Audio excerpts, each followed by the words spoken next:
আসসালামু আলাইকুম গাইস, কি অবস্থা সবার? আশা করছি সবাই ভালো আছেন। আমাদের এই চাঁদপুর জেলায় হাড়ভাঙ্গা শীতে মানুষের জনজীবন খুবই স্তব্ধ হয়ে আসছে। এখন বাজে বেলা প্রায় 10টা 10। আমি যাচ্ছি অফিসে। আপনারা দেখতে পাচ্ছেন সড়কের মধ্যে কি পরিমাণ কুয়াশায় আচ্ছন্ন হয়ে আছে। আর কুয়াশার রেশ এখনো কাটা নাই। তার সাথে সাথে ঝিরিঝিরি বাতাস, এত পরিমাণ শীত নামাচ্ছে যা অকল্পনীয়। বিগত কয়েক যুগ ধরে আমাদের এই চাঁদপুর জেলায়, আমার মেবি সারা বাংলাদেশেও এত পরিমাণ শীত মানুষ দেখে নাই, এত পরিমাণ শীত মানুষ অনুভব করে নাই। এবছর যেমন বৃষ্টিপাত হয়েছে তেমনি ভাবে কিন্তু বন্যাও হয়েছে। আপনারা অবশ্যই জানেন এই বছর ফেনী, কুমিল্লা, তারপরে হলো নোয়াখালীতে যে পরিমাণ বন্যা হয়েছে তাতেও মানুষের অনেক দুর্বিষহ জীবনযাপন করতে হয়েছে। সারা বাংলাদেশ থেকে এবং কি প্রবাস থেকেও অনেকে দানের হাত বাড়িয়ে দিয়েছেন এবং উদ্ধার তৎপরতা চালিয়েছিলেন তখনকার সময় আমরা দেখেছি। এবছরও তেমনি যে পরিমাণ ঠান্ডা পড়ছে এই চাঁদপুর জেলায় এবং সারা বাংলাদেশে, বৃদ্ধ মানুষ যারা আছে, বয়স্ক মানুষ যারা আছে, তাদের খুবই কষ্ট হচ্ছে। তো আজকের ভিডিওটা একটু লং হবে, আপনারা কেউ টেনে টুনে দেখবেন না, অবশ্যই সঙ্গে থাকবেন। আমি এই সড়কের সৌন্দর্য পাশাপাশি আপনাদের সাথে কিছু কথা শেয়ার করব, একটু দয়া করে শুনে যাবেন প্লিজ। আমি এই মুহূর্তে রয়েছি কুমিল্লা চাঁদপুর মহাসড়কের গলাখাল থেকে হাজীগঞ্জের সড়কে। এই সড়কটিকে অনেকেই মিস করে থাকেন কর্মক্ষেত্রে, বিভিন্ন তাগিদে এখন এই সড়ক ছেড়ে, এই অঞ্চল ছেড়ে, এলাকা ছেড়ে অনেকেই শুধু প্রবাসে আছেন। তো তাদের উদ্দেশ্যে আজকের এই সড়কটি তুলে ধরা।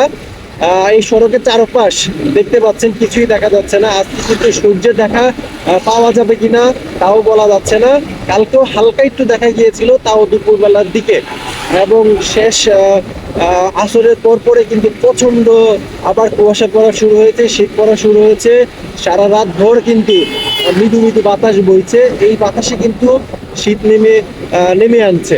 আজকে আপনাদের মাঝে ভিডিওটি করার মূল কারণ হলো আমাদের বাসায় কিন্তু অনেকেরই অপ্রয়োজনীয় শীতের কাপড় রয়েছে, দ্যাট মিনস হলো গরমের কাপড় রয়েছে কিন্তু।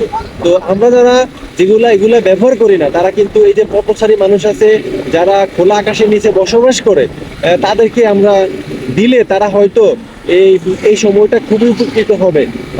এছাড়াও যদি যারা সামর্থ্য আছে তারা নতুন কম্বল, শীতের বস্ত্র, জামা কাপড় কিনে দিয়ে তাদের পাশে কিন্তু এই সময় কিন্তু দাঁড়াতে পারে।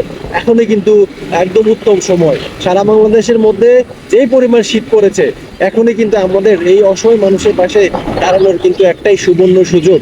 আসলে একজোটে অপরজনের সাহায্য হাত বাড়িয়ে দিব, এটা কিন্তু আল্লাহ তাআলা থেকেই প্রদত্ত।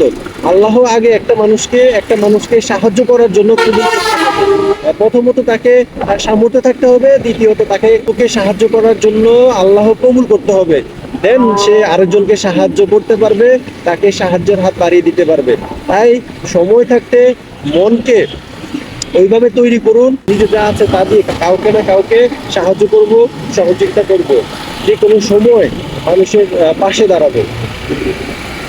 এখন যারা বাইক ড্রাইভ করেন তাদের কিন্তু প্রচন্ড কষ্ট হয় যদি শীতের কাপড় না থাকে, হেলমেট না ইউজ করেন তাহলে কিন্তু একদম অবস্থা খুবই খারাপ হয়ে যাবে। আমি দেখতে দেখতে কথা বলতে বলতে কিন্তু হাজীগঞ্জ, চাঁদপুরের প্রাণ কেন্দ্র হাজীগঞ্জ শহরের কিন্তু বাজারের কাছাকাছি চলে আসছি। এই বাজারকে নিয়ে হাজারো লাখো মানুষের অনেক স্মৃতি জড়িত। তো এই ভিডিওটি কে কোত্থেকে দেখছেন একটু কাইন্ডলি জানাবেন। প্রচন্ড শীতের কারণে এখনো কিন্তু অনেক দোকানপাট খোলে নাই এবং যানবাহনও তেমন একটা নাই। বাজারের মধ্যে এমন দৃশ্য সচরাচর দেখা যায় না। বাজারের মধ্যে তো ঢুকেই যায় না। বাজারের এই প্রান্ত থেকে ওই প্রান্ত পার হইতে কম করে হলো 15 থেকে 20 মিনিট লাগে। সেই জায়গায় আমি একদম ফুললি ফাঁকা পেয়েছি। তো প্রিয় দর্শক বন্ধুরা, সবাই ভালো থাকবেন এবং ভিডিওটি ভালো লাগলে অবশ্যই শেয়ার করে দেবেন।